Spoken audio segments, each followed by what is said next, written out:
Now it's time to talk a little bit more about the dynamics of universities' responses to student protest. And you'll recall from the end of the last video, I talked about the different responses in Chinese cities, right? We have bargaining, repression, or doing nothing. And if we look at those three universities with which I've been affiliated at different points in my career, Berkeley, University of Texas at Austin, and Northwestern University, we can see examples of exactly these responses when dealing with the recent wave of student protests. So at Northwestern, the authorities there have bargained with the demonstrators. And it looks as though this strategy has worked, at least in the short term, right? They were able to give some concessions, some significant concessions of saying, we will provide resources for student groups focused around these issues and that part of the world. We will engage in dialogue and be more transparent about the investments of the endowment.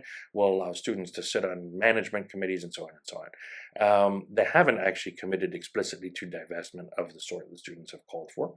But they have been able to give enough concessions to convince the students it's worth it to stop protesting, at least through June, which is the end of the academic year. And so this has been very good. But in order to do that, you need resources.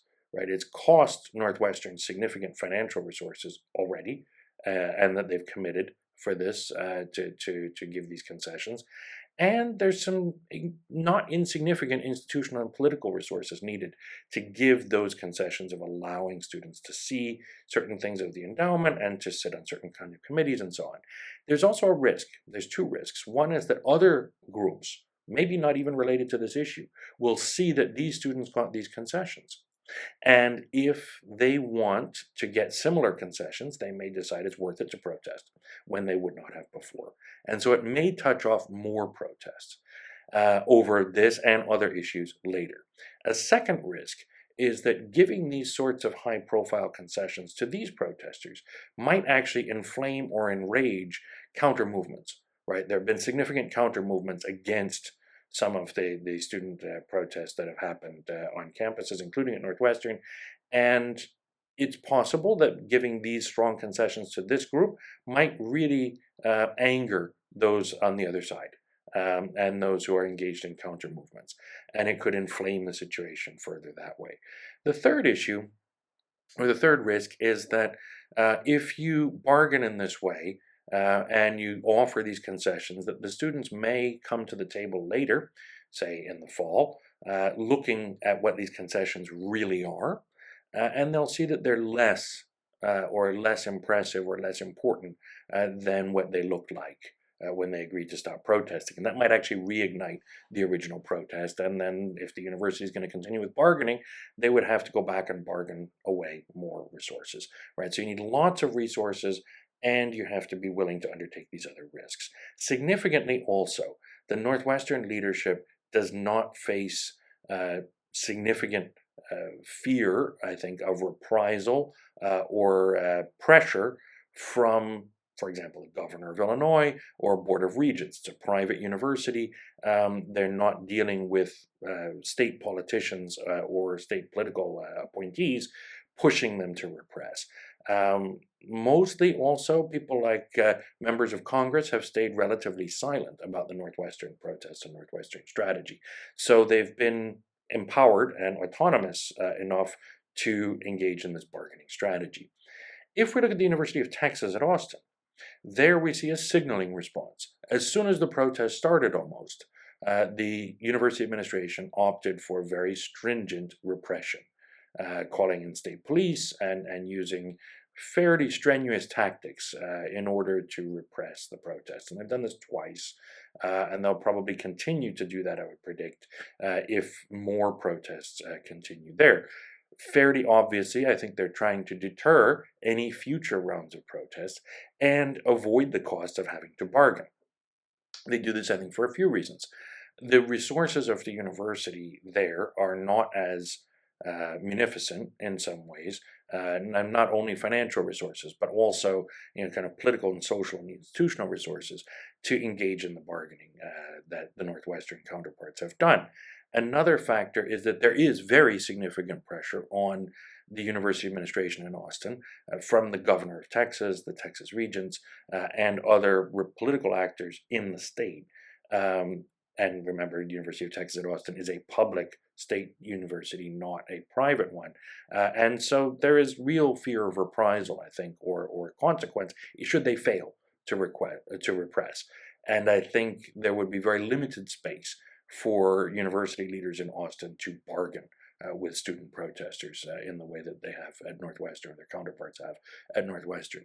Finally, if we look at Berkeley, you see Berkeley is famous for lots of protest, and actually in Berkeley there's been no strong response by the administration.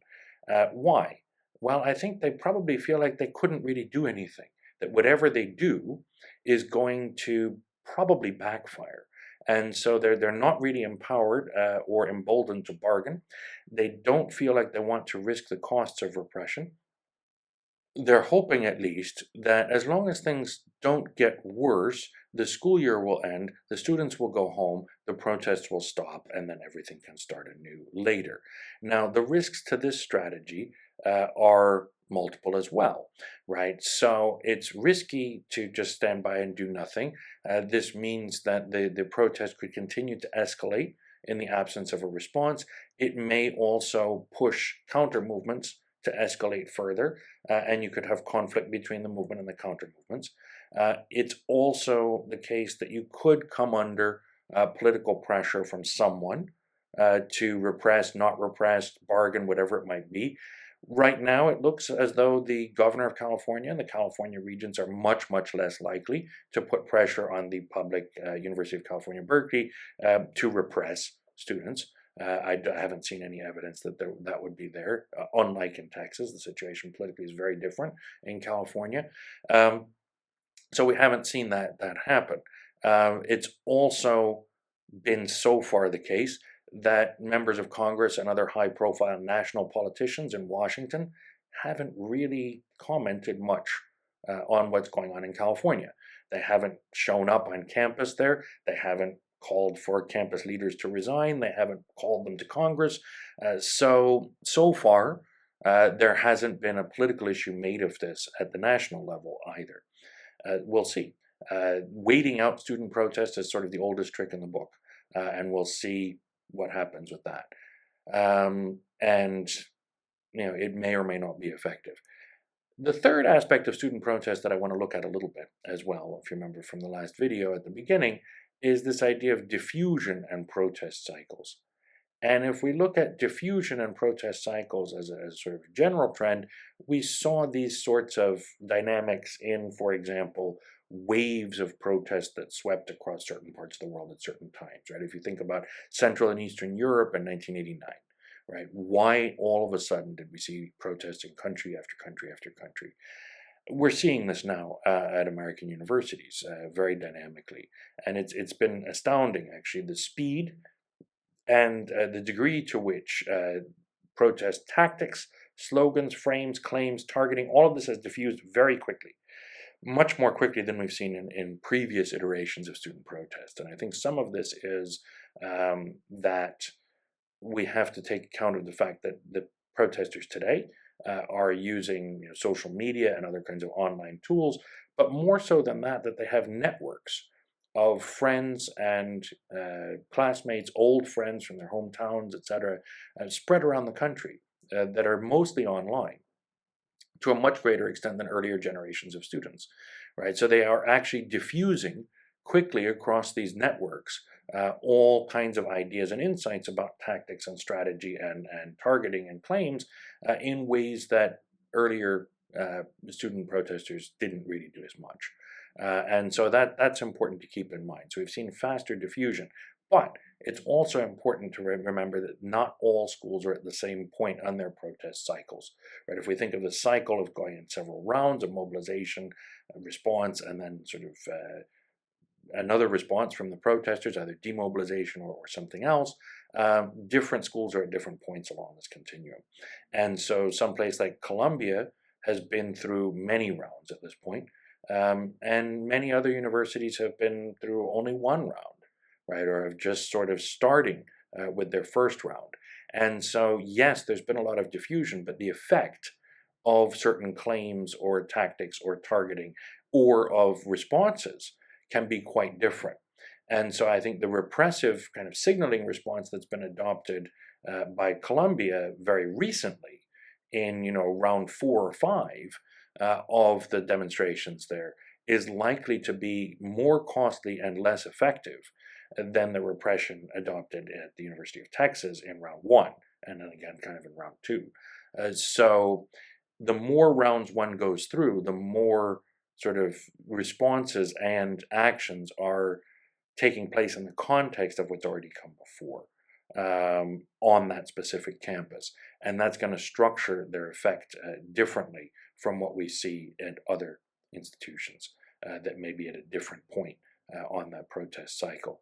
So those are just some ideas to think about when understanding what's going on with student protests on American university campuses today. Thank you.